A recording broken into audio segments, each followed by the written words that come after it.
আজ বুদ্ধ পূর্ণিমার পুজো হচ্ছে। ঠাম্মি এখানে কাঁসার বাজাচ্ছে। আজ মা নিয়ে আসছে পঞ্চপ্রদীপ।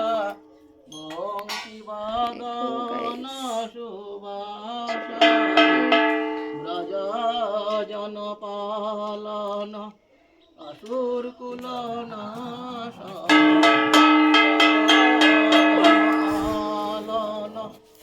আসুর কুলনা